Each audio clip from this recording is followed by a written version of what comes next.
Hello, welcome everyone. I am Briar Harvey. This is the Neurodiversity Media Network, and today we are fixing work again. Like, this is going to be ongoing, right, Joe? Lots to fix, so lots to talk about. Lifetimes of fixes at hand. Lifetimes.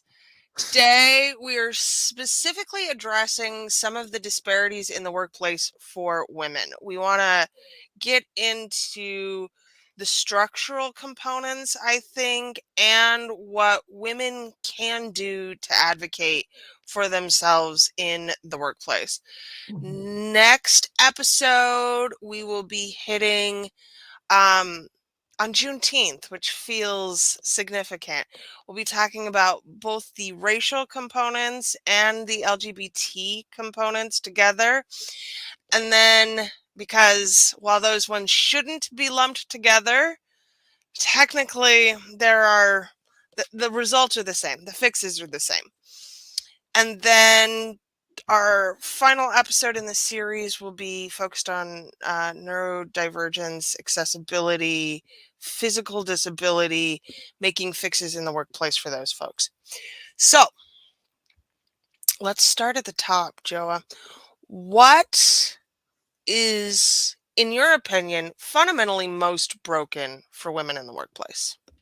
Mm. Well, I think that one of the top contenders for that answer is very obviously wage gap and earnings for women when compared to male counterparts. And, having equitability and transparency for what we are earning for the work that we're putting in when it is at least at par with, if not exceeding, what male counterparts are producing. And we're being paid, sometimes as low as what is it, like 60, 57 cents on the dollar, on the white man dollar, Hmm. right? And Depending it's on lower for Black and Latino women too. Right, I think 57 is the lowest for Hispanic women Hmm. and when compared to white counterparts, and then it goes up maybe 63, Hmm. 64 cents for Black women, I think and that sounds about right to me. Yeah. yeah, and white non-Hispanic women were looking at like 79, 80 cents on the white man dollar. The white man dollar. Is that a phrase? Did I I just don't know. coin it? I don't know if it was before, but it certainly needs to be one now. It's so catchy. Hmm. But that disparity is something that impacts your dignity and integrity around the work that you're producing. It impacts your lifetime wealth building. It impacts your children's wealth inheritance. It is, I mean, we talked about lifetimes worth of fixes, but this is literally impacting entire generations of people, this pay disparity for women. Hmm. Now, there is an obvious, easy fix for this. It is pay transparency and clearly laid out pay for new hires. Like, this is an easy fix, so why don't we fix it? Yeah, that is such a great question. And I think back to some of the early conversations that you and I had about all of the issues with work when we were kind of brainstorming, developing this. And we were talking about, this idea, we sort of coined that phrase beneficial churn, who is Hmm. benefiting from this idea that that people are expendable in their roles, that we can afford to just not successfully onboard people and lose them within 6 months, right? And lose the revenue that goes with them, the investment, the monetary investment that goes to training someone who then leaves within 6 months, right? And the monetary loss you have for having an unfilled role for whatever the lapse is, because you can't magic someone into the role the day that somebody leaves, right? And I think that the answer to why that is something that exists in the world and is perpetuated means that it must benefit somebody. Curious about your thoughts on who that is, but I think it must be a similar kind of answer to this question of this must benefit somebody. Who is it? And really, that is an excellent question. uh, my impulse reaction is to say that it benefits the business Mhm, to create competition between workers.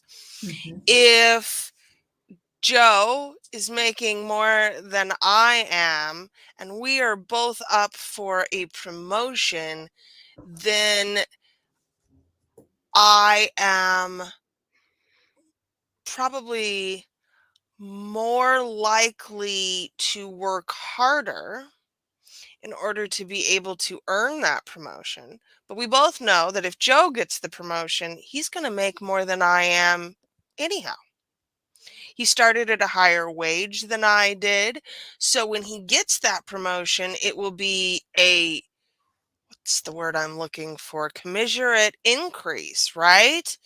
right.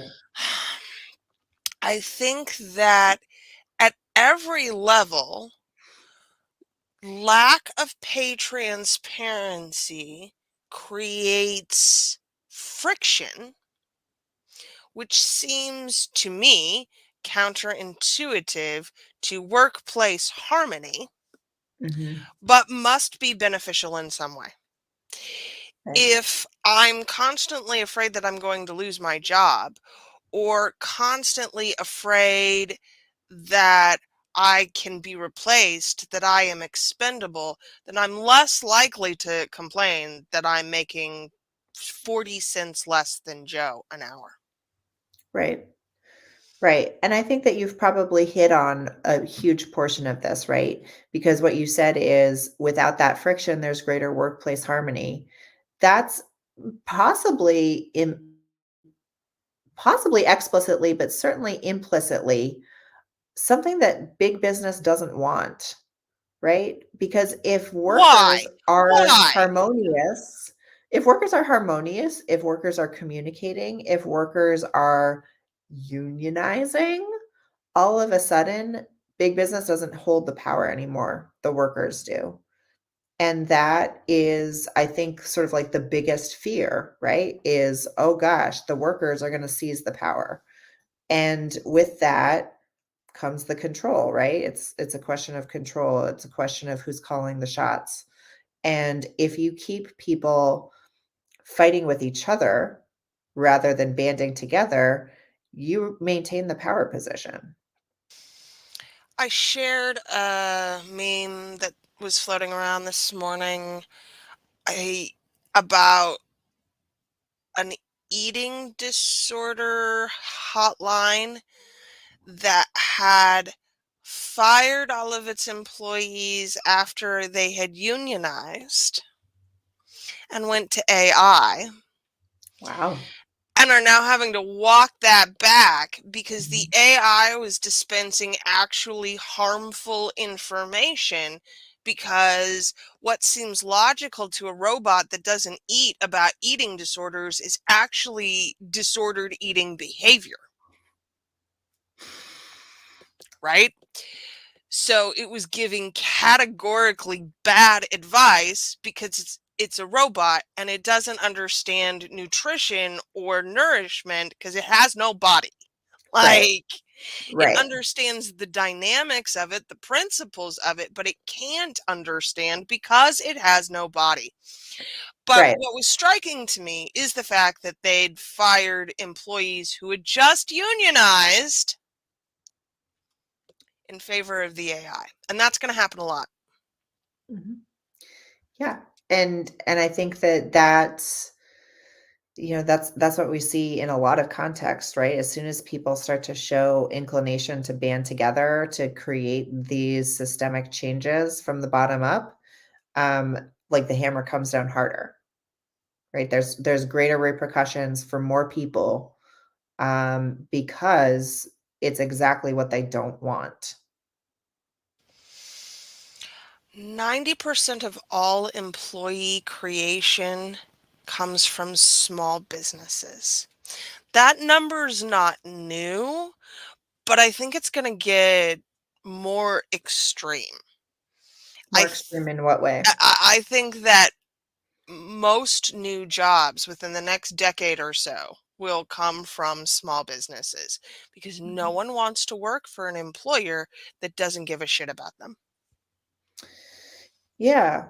I mean, I think that that's absolutely right. The clients that I work with, you know, when you look at the compilation of what their experiences are, that definitely tracks.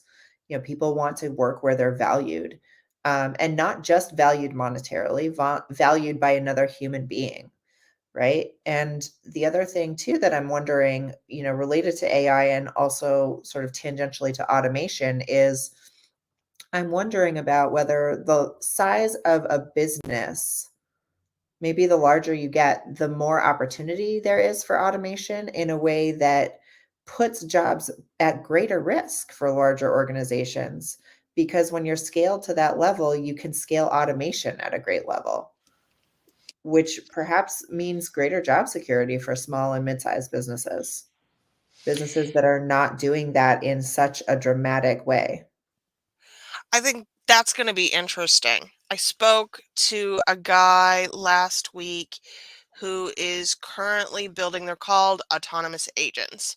And the goal of an autonomous agent is for you to be able to give it instructions and for it to go out and act upon it. Mhm, Obviously, this would be a huge boon for me because once we're done here, all of the steps that I take to get this uploaded and downloaded and into all of the places, I have a complete workflow for.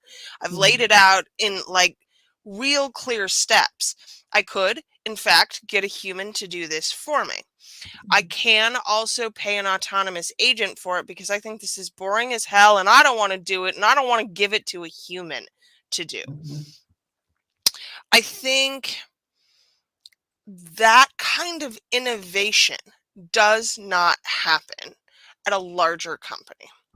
When we were talking about the potential, he said, so we haven't decided yet if we want to try and push this thing out first to entrepreneurs or to larger companies, maybe like sales teams, marketing teams. And I'm like, the buy in for a sales team to hop on board this, even if it's beneficial, is there's going to be a lot more friction mhm, because you're going to have to sell it in a way that a corporation is going to see its value.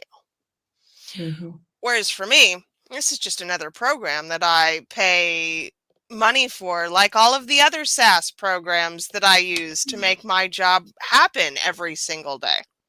Right. I think the question here is if there's more job security and more innovation in the smaller style businesses, what do we do about things like FMLA? Because all of those legal requirements Mhm. don't kick in until a business is more than 50 employees. I'm really curious about your take on that because you came out as anti-regulation in one of our last conversations. Shocked the heck out of me.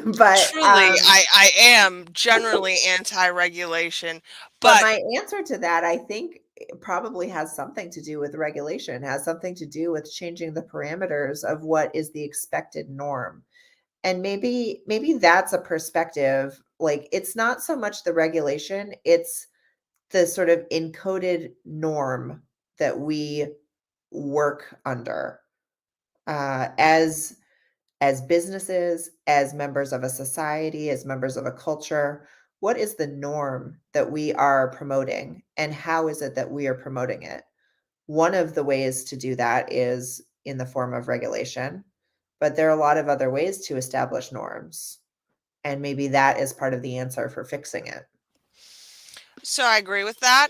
I think a big part of what's coming is that we have to be more willing to say that norms are standards versus looking to a government to set those standards because they're not caught up. Mhm, mhm. Hold the phones for the life interruption. Always. Always.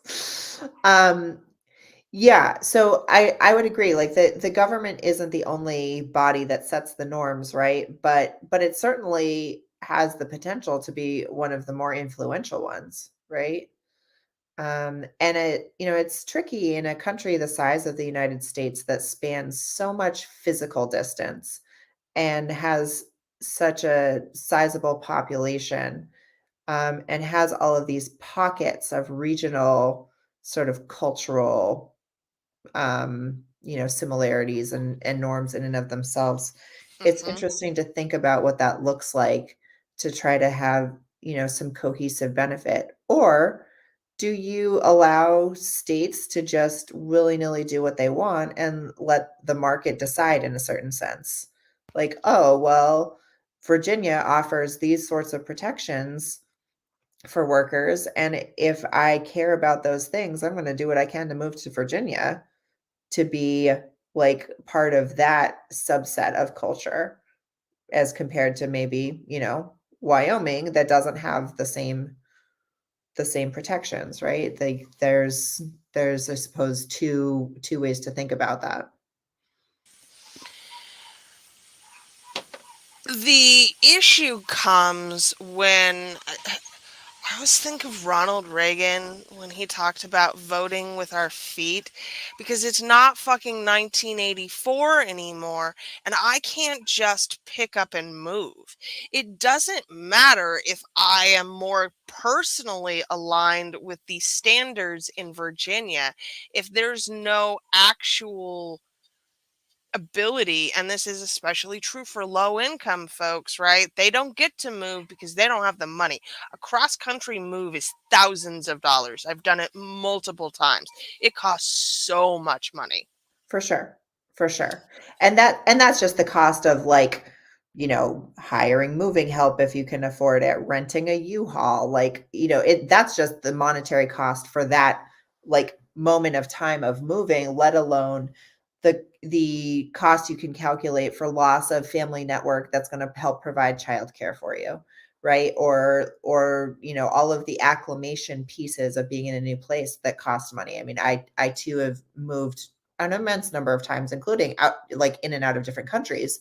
And the lifetime the lifetime loss of income on all of those moves because of transplanting yourself in and out of resources, is probably incalculable. I mean, you could probably try to estimate a cost on it, but it's a real high number, and there's so many intangibles that go into it.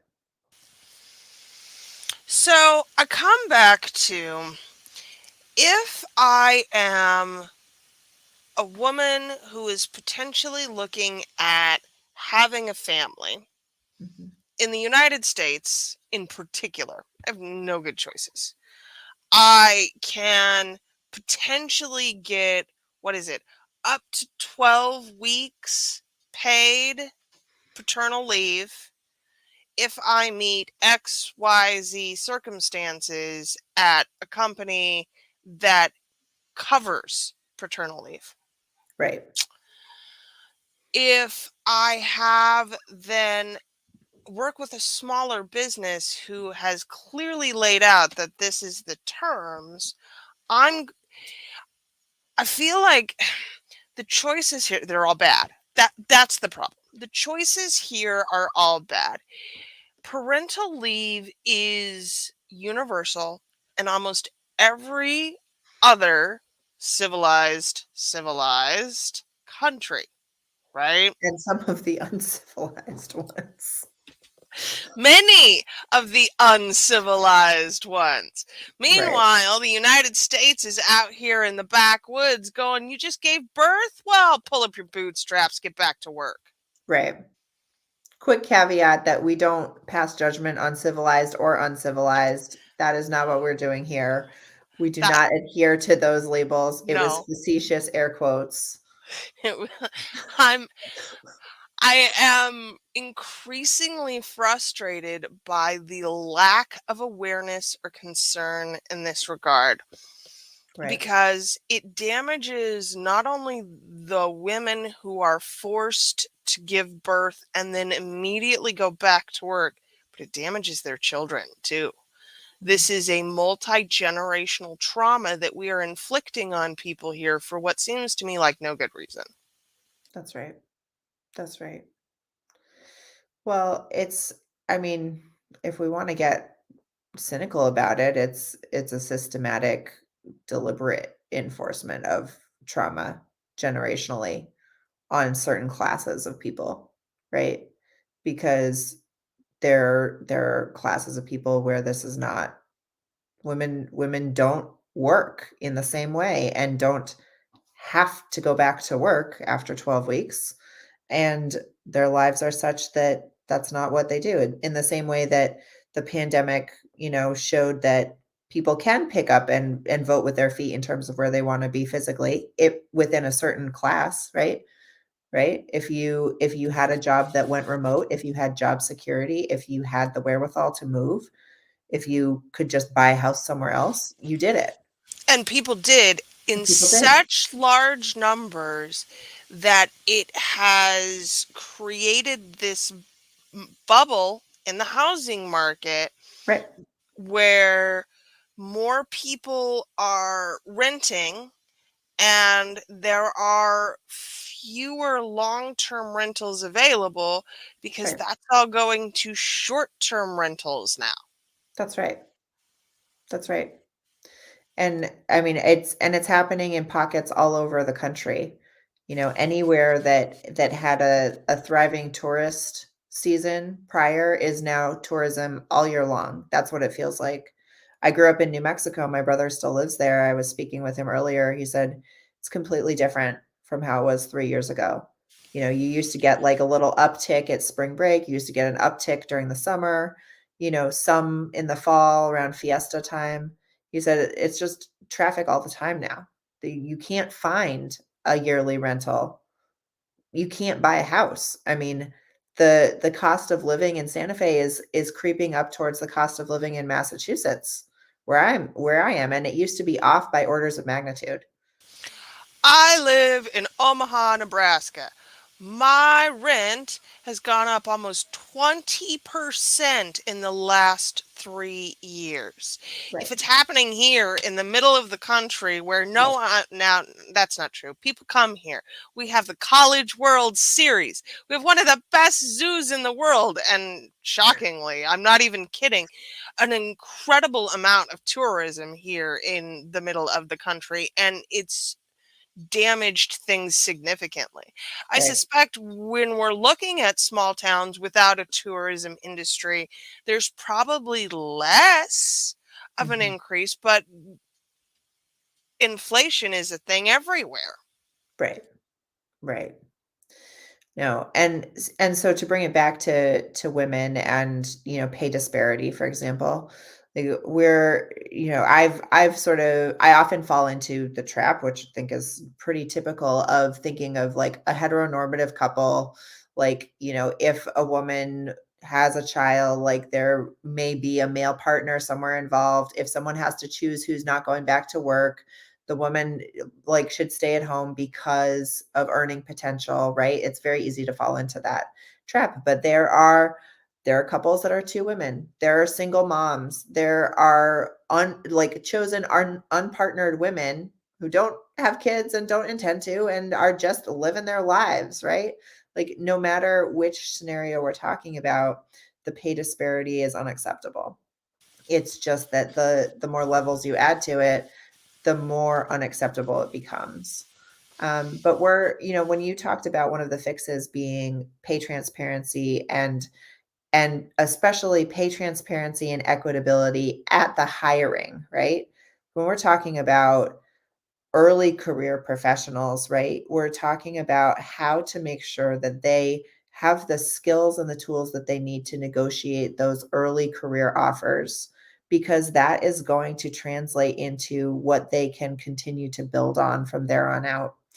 And too many women that I work with don't even know where to begin with negotiation, right? Let alone Right. that, that they hear that it's a thing that, you should do. They don't know how, they don't know exactly why. I mean, they know that more money is nice, but when you look at lifetime earnings, right? This pay gap that we're talking about amounts to over $1 million in lifetime earning loss for Hispanic women who are at the Mhm. bottom of the pay disparity gap, right? Like $1 million over your lifetime, over $1 million. And it's close, it's like 900 and change $1,000 for all of the other, identities of women that are stacked up there. So this negotiation, this pay transparency, this pay parity, and getting it locked in as early as possible within your career is what it takes in order to be able to not have that sort of loss that you're facing looking at a lifetime of career. And part of the issue here is even in two income households, there is frequently a disparity in how the money gets spent. So if the woman is working and she has children, daycare is her responsibility fiscally. Mhm. I see this one, and I'm not saying that's a universal truth. This is certainly how things work out in couples. But man, if Reddit is any barometer for the way these negotiations are happening in marriages and in life, most women are paying almost everything that they make for childcare. That's right. That's right. And it's no coincidence that universal pre-K and universal early childhood education is one of the number one ways that we can get equitability within couples and for women's pay because of exactly what you're saying. And what that translates to is the metric ends up being, well, I could work and be gone all day and have all of the expenses that are incurred with working, right? Because like prior to remote work, like you had to buy work clothes, you had to commute, you had to like have, all of these extras that were part of working.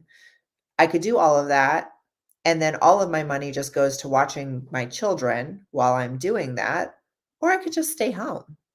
And I may be in a better position spiritually, emotionally, mentally, physically to be able to move through the world without that. And that's an unfair choice and burden to put on women to Mhm, even have to think about that decision. mhm. That's not right. And what gets lost in that is, what it does to fulfill your entire being to be able to do work that you care about doing without having to say, well, financially it would work better if I just didn't do that. Right? Like what passion, what treasures are you not putting into the world by keeping yourself out of the workforce that way? I see a lot of women who view being a stay-at-home mom as a privilege, which Mhm. is certainly the case in some instances. But the other side of that coin is for low-income women, sometimes it costs more than what they would make if they actually went out and got a job to pay for childcare, especially these days. So not working is actually the more sound fiscal option, which then means you are out of the workforce for potentially 6 years. What happens to a woman who is out of the workforce for 6 years in terms of her education, her training, her on the job knowledge? Right. It's not good. It's not good. And I will also say that I have a tendency to work with more women than men, I would say, just in terms of, who comes to me and who sort of sees the value of what I have to offer in a certain sense. And it's probably 60-40. And I do work with women who have been out of the workforce for quite some time. And I will say that one thing I've noticed is that often culturally, we view women who have been out of the workforce in a much harsher light than employers do, to be honest. I've seen a lot of great successes with women getting back into the workforce, even having been out of the workforce 10, 12, as many as 18 years. That is reassuring. And it's not all jobs, not all jobs are going to be open to you, but there is work to be had.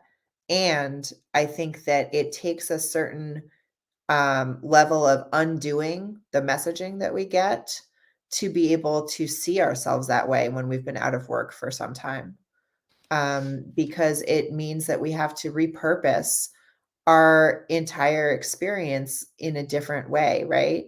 And a lot of people view it as very binary, like I'm either in work or I'm out of work. And they don't think about the skill sets that they amass while being out of work that would actually translate incredibly well and be incredibly valuable to employers. I also suspect there is a problem here for women who are out of the workforce for an extended amount of time, that they are not making the financial adjustment of cost of living when they go back in. So if I was making $40,000 6 years ago, then I need to be asking for what, $60,000 now? I mean, the value of our dollar is much decreased now, but That's right. I can see how that would be incredibly problematic. I left work making 40K. Now I'm asking for 60K with not on the job training or experience for the past decade. That's got to be terrifying. Yeah. And that's one of the things I think that comes in a lot in our conversations about negotiation. When I talk with clients about negotiation, I can't tell you how many people come to the negotiation table thinking, well, I need to make X amount to cover my bills, so that's what I'll ask for. Rather than saying, what is the industry standard for this role? What skills am I bringing to the table that fit the criteria for what they're looking for? What are they valuing these skills at? Right? It's from a perspective of, well, I need this amount, so that's what I'll ask for, rather than what are they willing to give. And you hear, you see these feel good things that go around social media, right? About like, well, I asked for this amount and they thanked me for my honesty, but like they told me that the offer was actually 25K more. Like those are feel good moments and we love to see it and we want that to happen more, but that's not always the case. It's not always the case at all. And knowing that you can go into a negotiation by asking them what they have budgeted for a role, for example, and having that be a real question that you can ask with a straight face and expect to get an answer on is something that too many people don't know. No, in fact, I would identify that as a huge red flag for any company. Not that I'm working for a corporation right now, but I would absolutely not work for one that refused to provide that kind of information in the interview process. Too Mhm. much can go wrong there because if they're not, again, pay transparency. Yes. You need to know how much you are making commiserate to your peers. You need to know how much you are making commiserate to your coworkers. Mhm. And your company needs to be upfront with the amount of money that they are able to pay. That's right. That's right. Right. I think that, shielding this information from certain parties and keeping these secrets really only benefits the person who already holds the power, or the entity that already holds the power. In this case, it's usually the business. And so having these moves towards transparency is certainly the way to go. But so I don't even know if we got to this answer last week though, Briar. So if we're not regulating this, if we're not like creating a regulation around pay transparency, how are we promoting this as a norm? How are we getting traction with it becoming the norm of workplaces to offer this information freely and openly to allow for these changes to take hold? So, truly, social mechanics are not my strong suit. But as an autistic woman, don't ask me to tell you why people do what they do. But I Fair enough. will say, I feel like a lot of the problem here is in recruitment Mm, because, especially with larger corporations, it's not in-house recruiting. Almost never do we use in-house recruiters. We mhm, outsource that to recruitment companies who mhm, have, if my experience on LinkedIn is any indication, a great deal of misplaced authority, who Hmm. tend to gatekeep positions, Hmm. gatekeep who can do what job, what that looks like. And I could be wrong, but I feel like there's a subreddit called Recruiting Hell. Hmm. And there are a lot of people in there daily talking about how recruiters wouldn't give them pay information, even when that was publicly available on the company's website. It seems to me like part of the problem is that we have automated the wrong parts of Hmm. the job seeking process. Hmm. So if my resume isn't perfectly tuned with the right keywords, Hmm. it's not even seen by a human being. Hmm. If it's got a picture on it, forget it. It's going Right. to get thrown out. So we then have created this gatekeeper to employment, which doesn't seem to be beneficial when there are people who cannot get jobs and 1.4 jobs for every job seeker. Clearly, there is some friction somewhere here in the middle, and the Right. only people occupying that role that I can see are recruiters. Hmm. Hmm. So what's a systemic way to make some adjustments there? We throw out recruiting and start from scratch. We hire different people to be recruiters. We have regulations. Right. It always comes back to that. No, I don't think, again, my examples here in the housing market are just Mhm. tip of the iceberg for me. But Yeah. every time you Yeah. regulate something, you make it more expensive to do properly. So it's Hmm. not that the recruiters are the problem. It's that there is not a baseline standard of what the recruitment process should actually look like. Right. There are no standards for how recruiters can solicit resumes. There are no standards for how you approach a recruit.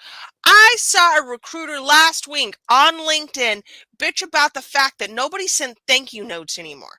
Are you kidding me?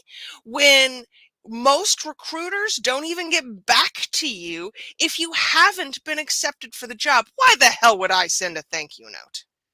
Sure. Sure. Again, maybe not that recruiters are the problem, although there does Mhm. seem to be some misplaced power there, but Right. that there is no clear process for how recruiting is done universally. Yeah. It's a conundrum. It's a conundrum how you create some sort of template or system without some sort of regulation attached to it that creates a systemized way of doing things that makes things easier. But I think that we can easily identify that the issue with the system such as it is it leaves too many people open to be preyed upon, right? Because if there is no systematic way that things are being done, I see this in my industry all the time, right? I do career consulting. I deliberately avoid words like career coaching just because it is an unregulated space. And because when there's, 6,000 different ways to do something that can be considered standardized, there's 6,000 holes for people to be preying on people who just need a job, you know? Like, yeah, I can do your resume. Here you go. That resume is not going to get you hired, but you just paid me 200 bucks for it, right? Um, the resume is not going to get you hired, but you just paid me 2,000 bucks for it. There's a lot of fly by night stuff going on. And I think that it's not just in the career consulting coaching space, it's also on the recruitment side as Mhm. well, because there are so many openings for, well, that's how it works in my estimation, right? There's no standard. And of course, the problem here is that standardization often comes years, decades even, after we've decided that there is a need for it. Mhm. Mhm. So if we look at, here's a good one for you. OSHA standards, Mhm. which one would generally agree it is important to be able to provide for an employee's health when they are using chemicals in the workplace. Did you Yes. know you can't use vinegar as a cleaner in the workplace? There is no OSHA standard for vinegar. It's non toxic. It is incredibly effective in fungal removal. Like, my husband works in a grocery store. The fact that he can't just get vinegar to spray down some shelves, especially in places like dairy where it's moist and it's cold and shit grows, Mhm. can't use an effective cleaner because there are no OSHA standards for vinegar. Right. I feel like this happens a lot when we try to regulate things for the common good, that what we actually do is incidental harm. That's probably true. And it makes me wonder two things. One is there a more robust way to create regulations that minimize the incidental harm? And two, can you ever avoid incidental harm? The answer to that question is probably no. We probably Probably no. cannot ever actually eliminate incidental harm. So it's a Mhm. harm reduction question. How Right, much can we minimize in order to benefit the greater whole? right, I don't think that happens in a country of 330 million people on a federal level. I think it happens locally. I think it happens in the state right, government. I think that, unfortunately, even if overwhelmingly there is a need for these kinds of federal regulations, have you met our Congress? Like, do do we see them? I mean, they can't even pass a budget. but this ties back to what we touched on last time too, right? Which is you can't really vote for your feet. Like, not Right.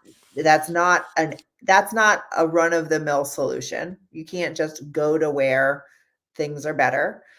And ultimately, I'm not sure that really benefits the whole. I think what benefits the whole is not divesting from where you're at in favor of something better, but to dig in and make the improvements where you're at the community level, right? Collectively with people who you know, who you can talk to. And is it easy? No. I believe you've got a podcast about hard conversations too.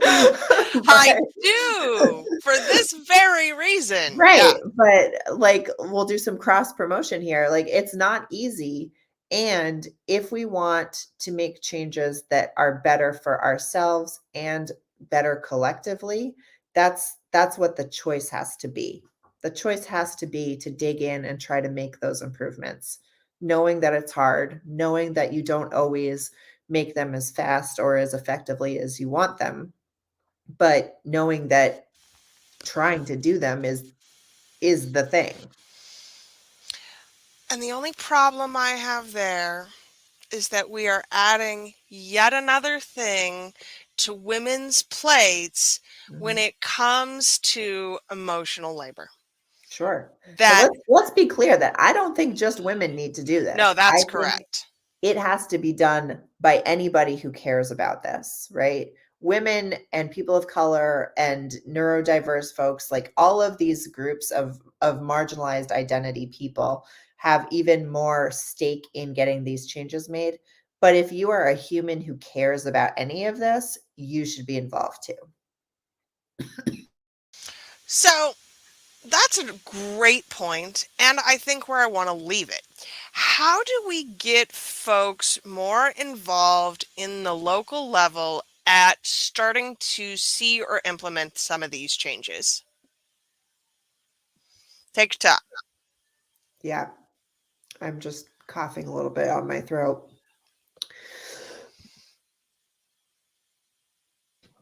I think, I mean, there's probably a million people that have better answers than I do on that, but I think that that's where we're at, right? Like, find your local small business organizations, right? That's a great place to start in terms of networking with other people. If you're a small business owner, even if you work in a small business, there are resources through those avenues of finding support and resources for what you want to do. Um, I think that local ordinances for how businesses are run and what protections there are a really great place to look. Um, there are various I mean, it depends on your location, right? But like there are various avenues to get involved that are like very, very micro level, like within your town, right? Chamber of commerce style, and then it can go all the way out to, your county, your region, your state, all of these things. But honestly, this sounds like a very low bar, but like it's kind of the first important thing. It's just to start looking for an opportunity to do something, right? Like start with Google, start with asking your business buddy, like start literally anywhere and see where it takes you. Be curious about how the rules of how we operate are constructed and be interested in having those rules benefit you and all of us and figure out where you can get involved because I guarantee that if you don't get involved, someone else is going to. And that someone else may not have your best interest at heart. So if you care about it, like take up that space, claim that airtime, bring your voice and your ideas to the table to try to start making some change. You never know where you're going to get traction on it. And I think that oftentimes there are already people doing the work. Find people who've already started, right? It's Right. so Don't much. reinvent the wheel, Don't reinvent especially the wheel. not in social communities. There, I can almost guarantee you, there is someone who has started something that is related to an area of activism that you would like to explore. You have to go out and find those people first before you Find start a those new people thing. first because it is so much easier to join a thing that already exists than it is to recreate it. Hmm. Like, just if we're talking about hours in the day, like, join the thing that already exists. It's there. There's nothing new under the sun. And I would argue that when we try to start a new thing, when an existing thing exists, it is because we are trying to take some power back. We want to be in charge of something.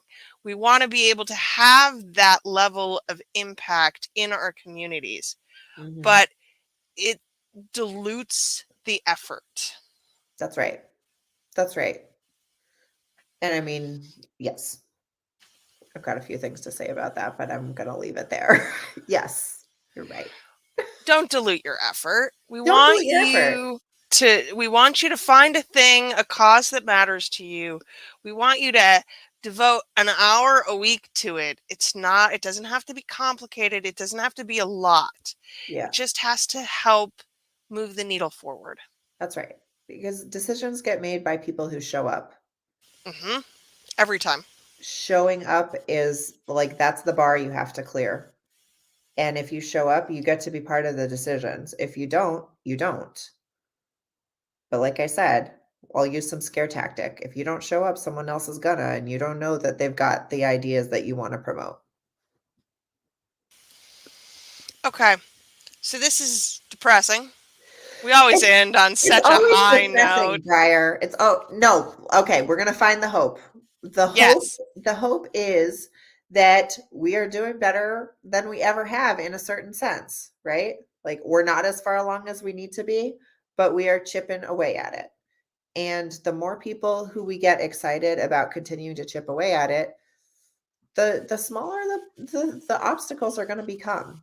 That's just how it works. And it feels dire and it feels hopeless, and there's a lot of dramatic things going on in the world that make us feel like we don't have capacity to impact things positively, and it's not true. Those things are deliberately in the spotlight to make us feel that way, because who benefits if we just curl up into a ball and don't try to, Mhm. make the changes? The people who already hold the power. That's correct. And in my lifetime, women have gone from requiring a partner or a parent to sign a loan or be able to get a credit card. Like these are really essential things that I now take for granted, but that change has happened within my lifetime. That's right. So while we have a long way to go, we've come a long way. And We've it's come a long way. important to celebrate those moments in order to feel a little more hopeful, I think. Right. The other piece of hope that I will offer is that anybody who feels alone facing any of this can take heart in the fact that you are not alone. There are literally millions of other people who are feeling the same way. So find other people who are also feeling alone with it and talk with them. Get the support where you can get it. Nobody benefits from you feeling shut down by what's happening, even when it's totally merited to shut down. And I feel like that's a great segue, Joa, for your group, right? Because you have one. Which group are we referring to? Don't you have like a group with someone else where you do some, I think, career Yes. programming? Yes, I Okay. do have the Career Coaching Collective, which I'm working on launching with Tom McCormack, who's a great follow on LinkedIn. Anybody who isn't following him absolutely should. He posts amazing things, resources, think pieces, some UFO content, which I always give him a hard time about, but I also secretly love. And yeah, he and I are working together. We're gathering people who are interested, like-minded folks who are really interested in making sure that people who are in the career consulting and career coaching space have support amongst each other to really be promoting people's sense of agency and knowledge about the landscape of work, and also promote within our clients that sense of community and collective belonging to an effort to have this world be a better place for all of us. Automation shouldn't be something scary where we feel like we're going to lose our livelihood. Automation should be something that we rejoice in, because now we all have to work less. Hmm. But we have a few steps in between here and there, but we need to do it together. And I think that's what it comes down to. Find your people, figure out where they're at. Don't do this alone. That's right. Don't do any of it alone. Hmm. You shouldn't have to. No. And that is why we are building this here at the Neurodiversity Media Network. So you don't have to do this stuff alone. Even if you can't work with Joa personally, we have this whole series. And next time, I do want to talk a little bit about specifically the advocacy piece. How Mm. does one go in and negotiate for better pay, and what do I need to know when I'm going into that conversation? Yes. And but that part is true regardless of your identity. And the more you know about how to advocate for yourself and what you need in terms of a salary, the more likely you'll be successful. Yes. Yes, So absolutely. we will be back in 2 weeks with that piece on Juneteenth. And we will be here every day at the Neurodiversity Media Network giving you some vital piece of information that you never knew you needed. It's the deep dives on all of the fun stuff, because learning shouldn't be done in a vacuum either. Don't learn alone. All right, y'all. We will see you back here next time. Thank you so much for being here. Have an amazing day.